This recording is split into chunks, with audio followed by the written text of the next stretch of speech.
So Arthur Sneu is co-chair of the Sneu Persistent Memory and NVDM Special Interest Group, which accelerates the awareness and adoption of persistent memories and NVDMs for computing architectures. As a director of product marketing at Smart Modular Technologies, Arthur's been driving new product launch and business development activities at Smart since 1998. Prior to Smart, Arthur worked as a product manager at Hitachi Semiconductor America, and while there, his focus was on DRAM, SRAM, and flash technologies. Arthur holds an MBA from San Francisco State University and an MS from Arizona State University. Please join me in welcoming Arthur to the stand.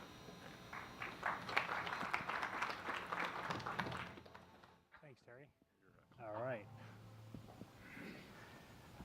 Good morning, everyone. Can everyone hear me okay? Great. Well, thank you for coming this morning. I'm happy to be here.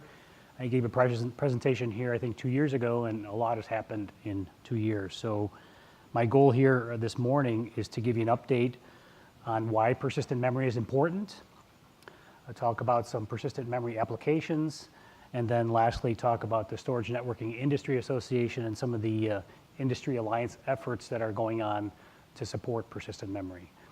And so we have to hold any questions. I'll be here till after lunch today, so we have a booth. Marty and Jenny are here. We can also help answer any questions that you might have on these topics. All right, so why is persistent memory important? The main reason is that it bridges the gap between storage and memory. So this pyramid, I'm sure most of you have seen this before, but you have storage on the bottom, either the rotating drives, SSDs, et cetera, and memory on the top. So very fast access to memory, right? Byte addressable access. And on the bottom is page or block access to storage and flash, right? So applications are demanding today to have faster access to persistent data. So that gap in the middle there is being filled by a number of different solutions. And the main one there, you see the orange, there I'll talk about a number of technologies that are emerging and coming to market. The little bar above that, the orange bar, would specifically relate to NBDM-N. I'll talk about those as well. But really, it's a fundamental change in computing architecture. And the more information we can share with you to show this hardware trend and the enablement efforts, the better. So the applications, middleware, and operating systems are no longer bound by file system overhead in order to run persistent transactions. So what is persistent memory? Well, it's non-volatile, number one. It's byte addressable. It has low latency. That's the main benefit. So it's typically less than 1 microsecond to access persistent memory. And then densities are typically either equal or greater than the DRAM memory. And it's important because compute applications that for high performance are running on 1, 2, 4, 8 bytes at a time, and to be able to access that gives you much better performance. So if you add non-volatility to that high-speed access, then you can definitely have performance advantages. So persistent memory is not necessarily non-volatile memory. So it can be, the main difference would be for flash memory being page addressable and persistent memory being byte addressable. This chart shows the orders of magnitude difference in performance or access times, really, in latency. So on the left-hand side, you have hard disk drive and SATA SSDs, and moving to the right to get to persistent memory, it's orders of magnitude faster access for persistent memory, and with a memory, the range of 0 to 200 nanoseconds for memory access to persistent memory. To drill down a little bit deeper here, some of the details. So on the left, you have volatile, so you have the SRAM and the DRAM. And then in the middle there, that middle range, NVDIMM-N, MRAM, and 3D Crosspoint. Those are some of the technologies emerging today. I'll have a little bit more details on the next slide. But they're byte addressable. They're filling that gap to be able to access a persistent layer of memory at very high speeds. And then the chart on the bottom there just shows that trend. So I'd say we're probably on that second pyramid right now, 2018 and going to maybe 2020, 2021 to get to the right. So that whole section of persistent memory is definitely growing and has been for the last several years. So it's going to be a very interesting time to see these changes occurring. So some of the emerging technologies, you may have heard of these. So you have phase change memory, MRAM, ReRAM, and also carbon nanotube, or NRAM as it's called, technology. Those are some of the ones that are closer to the market today. I have a chart that goes over some of the details more specifically, which is this. So there's a lot on here. It's mainly just a reference chart, but the main points here would be the writes, so byte addressable, which is part of the definition for persistent memory. The access times in nanoseconds, the ReRAM at 12 microseconds, I think that still falls within the range of persistent memory, or can be defined that way. And then the second one from the bottom, the interface. So the interface is important because, for example, if it's a DRAM interface, we're heading toward the DRAM interface to support persistent memory, or is it a unique interface? If it's a unique interface, there are certain requirements that need to be met there in terms of drivers, et cetera. So those all affect how these technologies ramp up in the marketplace. So more specifically, some products shown on this slide here. We have the NVDIMM-N, which has been around for about 10 years now, and it's adopted in the marketplace. I'll talk about that a little bit further. NVDIMM-P in the middle, that is emerging. That is within the JEDEC structure now. The specification is being worked on. I think it's going to be published either by the end of this year or early 2019. And then the Optane DIMMs from Intel, those have been sampling in the marketplace and are being adopted as well. And then on the right, you see the traditional storage types of products. But the ones in the middle there are the persistent types of products that are available or emerging in the market right now. So what is the role of the NVDIMM-N? Really, it's been to enable this whole persistent memory market. And as I mentioned, it started about 10 years ago with DDR2. It evolved into DDR3 with NVDIMM-Ns being adopted by a number of storage array customers, but it was never standardized. So there were specific and unique drivers associated with each NVDIMM-N memory vendor. So within that, a group formed called the Persistent Memory and NVDIMM Special Interest Group. I'll talk about that. But we sort of got together and said, well, this is not really working right. All these individual efforts to be able to adopt this product in the marketplace. But since the specification has been published last year, October of last year, for the NVDIMM-N, it's a JEDEC standard, right? So now all the key components and elements to take advantage of this NVDIMM-N are in the market.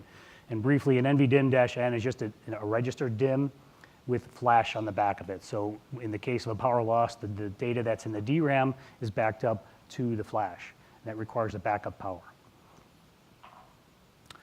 So really, it's been a vehicle to support these persistent memory applications. I'll talk a little bit about more as well. All right, so the Storage Networking Industry Association, and more specifically the NVM Programming Technical Work Group, was formed in 2012 with the goal of helping to adopt and create the architecture to support persistent memory technologies emerging in the marketplace.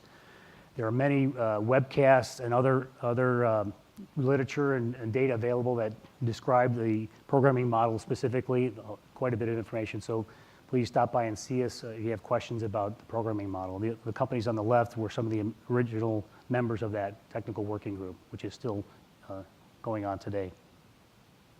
But basically, it's the diagram on the right there where you're trying to get to direct access to a persistent layer of memory without going through the I/O stack. So again, getting to that performance improvement by enabling persistent memory.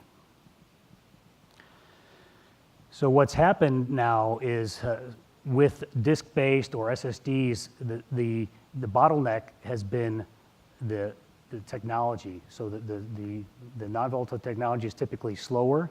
So as we move up into speed grades, that's reducing, and the bottleneck then becomes the software. And that's one of the reasons why we're at the In-Memory Computing Summit, and we will be here, I'm sure, at the next few events, but to create that awareness to drive more application development to take advantage of persistent memory technologies. So now the bottleneck is becoming more significant in terms of the software, being able to access that persistent layer of memory.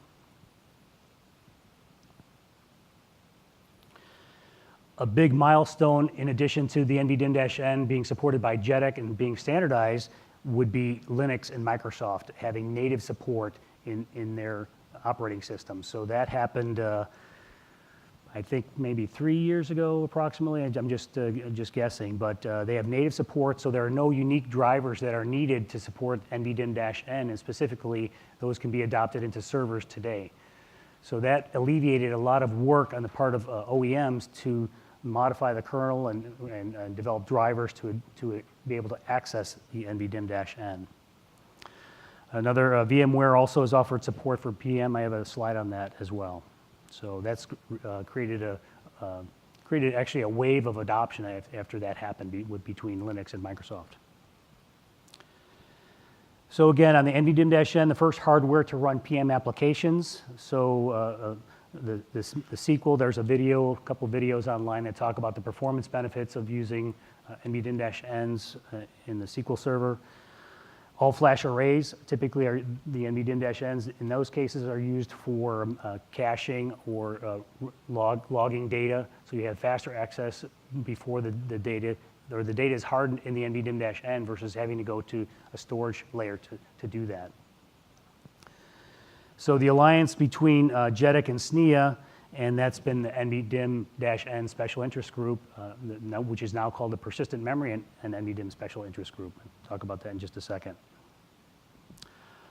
All right, so let's move along to some applications. So what applications will use persistent memory? There's kind of two categories here. One would be large working sets of data with a need for persistence. So if you have multiple users accessing the data, making a lot of changes to it, and don't want to risk losing it, that would be one area for example, Optane or 3D Crosspoint DIMMs. In-memory databases, application-driven locality. What that means is now the tiers of memory are becoming hot. The hot, warm, and cold tiers of data can be configured in order to support a persistent area of that persistent memory, and I'll show a diagram on that in a moment. The last bullet there, productivity improvements, meaning the software infrastructure is enabled through the NVM technical working group, so that architecture is there. There's models that can be obtained, and those are all online. And then in addition to the standard libraries. So the infrastructure is in place to be able to take advantage of persistent memory today. This was a slide presented at the Flash Memory Summit by VMware. I thought it was really interesting. So typically you see there's a couple areas here. So transaction logs, synchronous logging activities, or even asynchronous logging activities can now become, so the hot, warm, and cold tiers of data are being combined, where hot and warm, there are persistent areas of the hot data that can take advantage of persistent memory, whether it be for transaction logging, which doesn't require huge amounts of memory, or if you want the entire the database in a persistent layer of memory. So this was a pretty interesting model that was presented by VMware. So whether it's online transaction processing, transaction logs, or the entire memory database in a persistent layer of memory. Some examples here of companies that have been involved with persistent memory. Not going to go through those. All right, there's a lot on this slide here, but it talks about applications and some of the things that I've just mentioned. So on the left-hand side, I'm going to talk about three of them. On the left-hand side would be log acceleration. That's really what's been driving the adoption of NVDIMM-N. Instead of hardening the logging data, you can do it in DRAM. So that's less than 100 microseconds or 100 nanoseconds of access time in DRAM for the transaction logging. So that's dramatically boosted performance on a lot of the all-flash arrays. In fact, most of the all-flash arrays being shipped today have NVDIMM-N in them. So that's been a key driver of the adoption. If you go to, for example, on the right, in-memory database, that would be a great place for 3D Crosspoint or Optane DC DIMMs to put the entire memory database. That's terabytes of data that can be stored and be made persistent, and then take advantage of the faster access speeds by using that. So on the left is where we're at today. The typical file system, disk driver, hard disk drive, or SSD. So all those access times and add latency up through the stack. And that's what we're trying to get away from by the adoption of persistent memory. And that's actually what's been happening for the last several years. So we go to the right, where you have direct access from the application to the persistent layer of memory. And whether it be MRAM or NRAM or 3D Crosspoint or NVDIMM-N, those will all impact how the persistent memory is used and what it's used for, but the bottom line really is that fast access is dramatically changing the structure of the stack. So I mentioned this already. I get this question a lot, and so what's the difference between NVDIMM-N and 3D Crosspoint applications? And I kind of highlighted those already. So if you're doing transaction logging or caching, it requires a smaller amount of memory. That would be done with an RDIMM or an NVDIMM-N. That's a great application for NVDIMM-N. If you're putting your entire memory database into a persistent layer of memory, and it's terabytes or gigabytes, or excuse me, terabytes of data, that's a great application for a 3D Crosspoint or a DC Optane DIMM. And as these other persistent memory technologies emerge and come to the marketplace, I think those will find various places within the applications as well. So a couple of examples here. Scott Miller from DreamWorks, he's presented a number of times. He presented at the Flash Memory Summit. He's got a great example. So when they work on a film, one film is typically 600 terabytes of data. They have many small items. They use libraries of trees and rocks, for example, for background, and they have many people working on the film at the same time. So that data needs to be made persistent so they don't lose all that data. Right now, it's all being done in DRAM, and then anything that they need to save is being stored in SSD or hard disk drive. So it creates a lot of expense in terms of the infrastructure and storage for that, as well as the time that it takes to store all that data into persistent memory or into flash. And by adopting persistent memory, so if you have NVDIMMs or 3D Crosspoint Optane modules in those servers and workstations, that's going to dramatically improve their efficiency to work on these films and to produce. And it takes, I forgot what he said, but 6 months to a year to produce some of these films, and they could dramatically reduce that time by adopting persistent memory. So that's a very interesting example of the use case. Another one here, this is from VMware. This relates to the metadata, the log caching that I mentioned before in all-flash arrays. So they're supporting those activities. One last one here is from TGEL, which was bought by Western Digital. And they're doing that. They have an all-flash array that uses NVDIMM-N, where they're doing their logging information to that. So they've had a dramatic increase in performance by adopting NVDIMM-N. So those are two use cases of where we see persistent memory being adopted. And this one last chart here is just some performance between an NVDIMM in the system and without the system in terms of latency. All right, last section on SNEA. So if you're not familiar with SNEA, the Storage Networking Industry Alliance, there are 170 member companies, 2,500 contributors. I've been contributing to SNEA for 3 or 4 years now. It's been a very rewarding experience. We have a lot of industry events and exposure. I mean, if you haven't heard of an NVDIMM-N or NVDIMM not by now, then I don't know, maybe living in a cave, but that's part of the effort of SNEA, is to promote and educate and help standardize and adopt these technologies in the marketplace. So we welcome more contributors to that. So we lead the storage industry worldwide in developing and promoting, educating, and in terms of standards and so forth. So I'm not going to go into more of that.